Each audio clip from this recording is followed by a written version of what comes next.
And Israel and United States have confirmed that Iran's Supreme Leader Ayatollah Ali Khamenei is dead. Also, the unprecedented nature of the kind of retaliatory strikes we've seen coming from Iran, and you have the Supreme Leader being eliminated. 7वें दिन युद्ध हुआ और ज्यादा खतरनाक। Iran और अमेरिकी सेना में जमीनी भिड़ंत। राधे राधे महाराज। राधे राधे।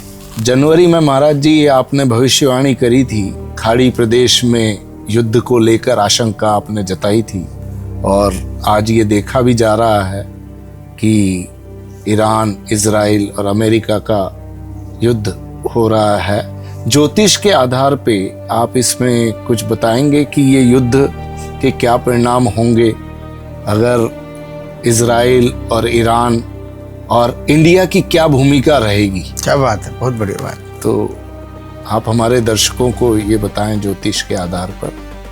पहले तो सभी के लिए राधे राधे। राधे राधे। आज चौधरी साहब ने बहुत बढ़िया बात पूछी है। यही बात मेरे से जनवरी के महीने में पूछी थी कि विश्व के ऊपर ग्रह गोचरों का क्या प्रभाव पड़ेगा।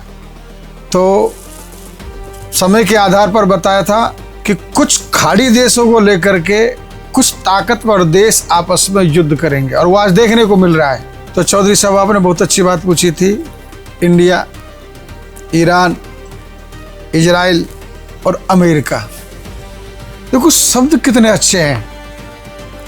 अमेरिका की राशि मेष बनती है और मेष का स्वामी मंगल है। अब इंडिया को कई नामों के आधार पर लेकर के चला जाए। अंग्रेजों ने हमारे देश का नाम इंडिया रख दिया। वैसे लोग हमारे देश को हिंदुस्तान के नाम से जानते हैं, वैसे भारत देश के नाम से जानते हैं। हमारे देश के तो बहुत सारे नाम बताए हैं, अजनाब भी है, आर्यवर्त भी है, 12 नाम है हमारे भारत देश के। लेकिन जो प्रचलित और प्रसिद्ध नाम हिंदुस्तान, इंडिया, भारत। अब मैं आपने मेरे से पूछा था भारत की भूमिका इजराइल, अमेरिका और ईरान के युद्ध में क्या भूमिका रहेगी। देखो बहुत अच्छी बात पूछी आपने। देखो ईरान की राशि वृषभवंती है, इजराइल की राशि वृषभवंती है।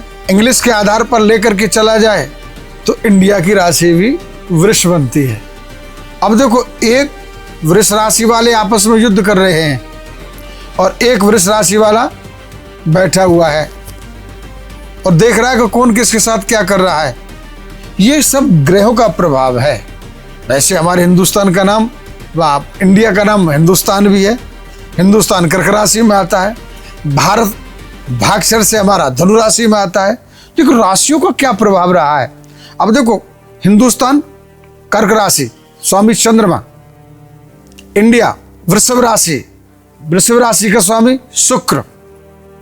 भारत, और भारत का धनु राशि बनती है और धनु राशि का स्वामी है गुरु।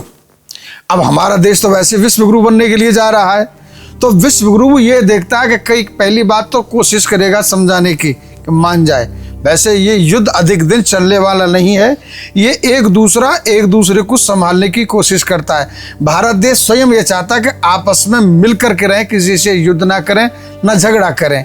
ये भारत देश की, हमारी यानी इंडिया की, पूरे विश्व पर पूरा विचार है कि ये आपस में झगड़ा ना हो। लेकिन आतंकवादियों के खिलाफ झगड़ा होना या युद्ध करना स्वाभाविक ही है। तो इसलिए मैं आपसे कहना चाहूँगा, भारत देश इस युद्ध में बहुत अच्छी बड़ी भूमिका निभाने के लिए जा रहे हैं, और हमारे भारत देश के राजनेता हर किसी के साथ मैत्रिता का संबंध रखते हैं और वैश्विकता का विचार, यानी सबको अपना समझना, और समझे तो ठीक है, ना समझे तो ठीक है, लेकिन गुप्त रूप से कहा जाए तो भारत की बड़ी भारी भूमिका है और भारत देश हमेशा सबका भला चाहेगा। लेकिन ग्रहों के प्रभाव के कारण खाड़ी देशों में ईरान आ जाता है, उसकी ठीक कुछ ही दूरी पर आपका इजराइल भी आ जाता है। राशि सेम है लेकिन दूसरा एक दूसरे को मारने पर उतारू हो रहे हैं। यही तो ग्रह का प्रभाव है। लेकिन कहा, एक तो बचाने की कोशिश करता है, एक आतंकवाद को उत्पन्न करता है। तो जहाँ दैत्य प्रवृत्ति का लोग होगा वहाँ तो कोई ना कोई उत्पात या कोई ना कोई समाप्ति का साधन तो सोचना ही पड़ता है।